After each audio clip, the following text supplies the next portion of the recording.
Good morning. So today we are going to look into the concept of right. So I'm Misbah Shahjahan. So let's begin. Okay. So the law protects the legal right of every citizen. By being a citizen of the country, the people are given the legal right. It is the duty of every individual to protect the rights of each individual. So we know that we all have rights, but then what is the meaning of right? So different meanings were given by different people. So in general word, it means that the action which is permitted by law is called legal right, or the act which is recognized or protected by the state is called a legal right. Now let's look into the definitions that is given by some of the jurists. So, according to Salmon, a legal right is an interest which is protected and recognized by the rule of law, and it is an interest which has its duty and disregard of which is its wrong. Now, according to the Gray, he said that a legal right is that power which the man has to make a person or persons to do or restrain from doing a certain act or act so far as the power arises from the society, imposing a legal duty upon the person. And he also states that the right is not the interest itself, it is a means to enjoy the interest secured. Now we have Holland, who has also defined what a legal right is. Now, according to him, legal rights is the capacity residing in one man of controlling, with the assent and assistance of the state as the actions of others. Now, it is clear that the Holland follows the definition that is given by Austin. Now, let's see what Austin says. Now, according to Austin, right is a faculty which resides in a determined party or parties by virtue of a given law and which avails against a party or parties or answers to a duty lying on a party or parties. Now, according to him, a person can be said to have a right only when another or others are bonded or obliged by law to do something in favor in regard to him. Now, it means that a right has always corresponding duty. This, in this definition, it appears that its very face is imperfect because it's in its definition there is no place for imperfect rights. Now let's look into the case of State of Rajasthan versus Union of India. Now the Supreme Court stated that the legal rights in the strict sense are correlatives of legal duties and legal rights are defined as the interest which the law protects by imposing duty on other persons. But the legal right in the strict sense means right is the immunity from the legal power of another. Immunity is no subjection at all. Now let's look into the essential conditions of the right. Now, according to Salmon, there are 5 essential conditions that need to be fulfilled. Now, the first one is the person of inheritance or the subject of right. Now, he shall be the person who is the owner of the right, he is the subject of the legal right. Such a person is said to be the person of inheritance. For example, let's say Y purchases a van for like say 20,000 rupees. So here Y is subject of the right. Now the second one is subject of the duty. Now it is the duty of another person or persons to respect and recognize the right of the other person. So when another person has a right, we have a duty to oblige it or respect and recognize it. Now such a person who has a legal duty is called a subject to duty or persons of incidence. Now let's say if A has a legal right against B, then it is the duty of the B to respect that legal right of A. Now the third one is contents or subject matter of legal right. Now the subject matter of the legal right is an essential element. Now this deals with the subject matter of the legal right. So it is related to do something or to refrain from doing certain acts or forbearance. Now it obligates the person to forbear or act in favor of the person possessing a legal right. Now, for example, let's say like we said, Y purchases a van for rupees 20,000. Here, Y is the subject of the right, and the subject matter, that is Y, has a legal right and he can exclude others. Now, the next one is the object of legal right. Now, the object of legal right means the object of the legal right is a thing or an object over which the legal right is exercised. For example, let's say A purchases a van for 1 lakh rupees. Now, here the car is the object. So, what that is the object of the legal right. So, A purchases a car that is done by a legal right, and the object here is a car. Now, the title of the legal right means the title is the process by which the right is vested or conferred on the person. It is certain that by like events which is right is acquired from its previous owner, like we said, like purchase or gift or a will, etc. So this is what the legal right means. Now let's look into the theories that is related to legal right. So there are two theories, interest theory and will theory. Now the interest theory was developed by Rudolf Watt. Now, Rudolph stated that legal right is a legally protected interest. He gave importance to the interest of the people rather than the will of the people. Now, the main objective is to protect the interest of the people and to avoid the conflict between the individual interests. Now, their interest exists in the life of a community itself, and they are not created by any statutes. Now, when talking about the will theory was supported by Kant, Hegel, and Hume. So, according to this theory, rights is an inherent attribute of human will. Now, the purpose of the law is to permit the expression of free will, and the subject matter is derived from the human will. Now, rights are defined in the terms of will by Austin, Pollock, and Holland, like we've seen before. Now, but according to John Locke, the basic of the right is the will of the individual. And according to Pushta, the legal right gives power to the person over the object, which by any means or right can be subjected to the will of the person who is enjoying it. Now, we look into the classification of legal rights.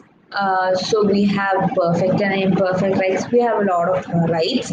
So let's look into the perfect and imperfect rights.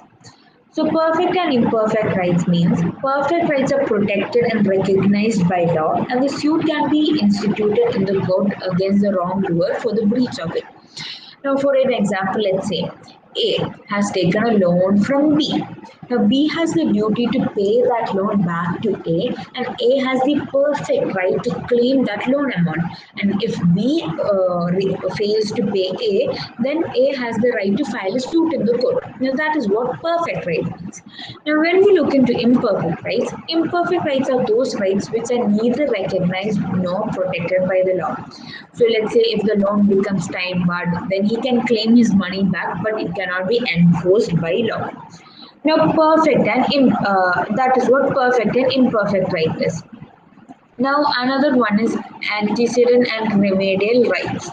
Now, antecedent and remedial rights are more like of a how do we say?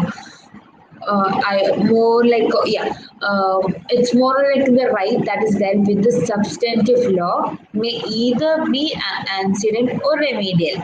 So antecedent rights are those rights which are independent of a wrong having been committed, and they exist for own sake. Now they are antecedent to be wrongful act or omission. For example, like right to reputation, right to life, and etc. But when another right is joined to it, then the joined right is called the remedial right. For example, like A has the right that nobody should defame him. That is the basic right. It is an antecedent right. So if any person defames A, then A has the right to receive damages from him. And this is the remedial right. Now next we have the positive and negative rights. The positive and negative rights, a right is distinguished as positive or negative according to the nature of the correlative of the duty that it carries. So if it is said to be positive when the person subject to the duty is bound to do something, whereas in the case of so in case of the negative right where others are restrained from doing something. So that is what positive and negative rights are. Now looking into rights in rem and rights in person, which we have seen before in talks, right in rem is a real right available against the world at large. Like for example, A has the right in rem to be in peaceful enjoyment of his property. That is, nobody shall interfere. Now that is what right in rem means. Now right in personam means personam, personnel. So personal right available against a particular person or persons. So if A leases out his house for right to receive the rent, it is a right against the tenant only and not against the world.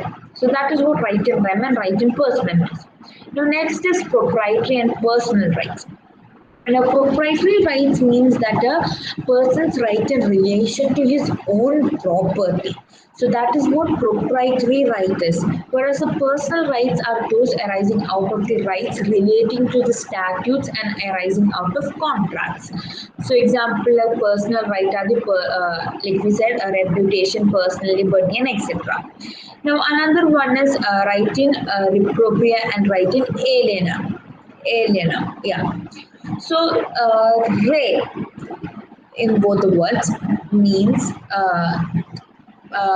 means thing, and proprietary means of his own, and aliena means of others. So, if a person has the right in his own thing or property, he is said to have right in proprietary. That is in his own, and the things in and if he has a right in property belonging to another, then he is said to be having right in area, and that is the right of property of another. Now the main important thing of this the concept of right is the classification of Hofel's concept of right with Hofel's classification. So that is one of the major, what do we say, thing in concept of right. Now, from this image, we could understand a few things. So let me explain this to you. So, Hofeldian analysis enhances legal reasoning by allowing one to deduce one legal concept from another. Now, Professor Hofel identify 8 atomic particles by splitting the atoms of the legal discourage, which he called it lowest common denominators of law. Now, he defined these 8 basic jural relations to clarify legal thinking and understanding. So, Hofel divided 8 pairs which cannot exist together. That is, we say the opposites, and those which must exist together are the correlatives. Now, looking into the table, we have jural opposites and jural correlatives. So, jural opposites are which cannot exist together, and jural correlatives are which must exist together. So, jural opposites are the legal relations which are opposite in nature to each other, like right and no right cannot ever go together because they are opposites. Privilege and duty cannot ever go together because they are opposites. Now, whereas the jural correlatives are subordinate to each other. So, which means if there is right, then there is duty. If there is power, there is liability. If there is immunity, there is disability. So, that is what in short, the statement means. Now, Hofel's relation can be best understood through examples. So let's say for the legal relations, he explained the correlations as if A has a right against Y, then he shall stay off the former, that is X land, and the correlative is that Y is then under a duty toward X to stay away of his place. Thus, a right is enjoyed by an individual as against another person is that the second shall do or refrain from doing something from the first. And that is the duty. Thus, X has the right against Y with regard to Act A. If A and only if Y has a duty to X with regard to Act A. Now, Hoffman also explained no right and privilege concept as well. Now, they are respectively the opposites of right and duty. Now, the term privilege and non-rights are correlatives. They exist together. So X has a privilege against Y with regard to A, and if and only if A has no right against X with regard to A. Now, disabilities and immunities are opposites of power and liabilities. So, if X does not have a power with regard to individual Y, then X is under a disability with regard to Y. So, these are all basic. So, if rights and duties must be paired, then no rights and privileges must also be paired together. Now, thus, an individual has no right against another person with regard to a particular act if and only if that individual does not have a right against the second individual with regard to that act. Similarly, an individual has a privilege against a second individual with regard to the particular act if and only if the individual does not have a duty towards the second individual with regard to that act. Now, Hofel's system is often misunderstood, and probably the most frequently misunderstood of his term is the privilege. To many people, when someone has a privilege, it means that he is set to free or act as he fits. But that is not true. So, power is also an ability to alter legal and all. So, Hoffeldian analysis of right is very important given its clarity and precision to ensure that the state does not overpower the individual. Hoffel's analysis is also useful in getting a clear sight of jural relations of parties involved and their legal positions. So that is what Hoffel's classification of right concept of right is.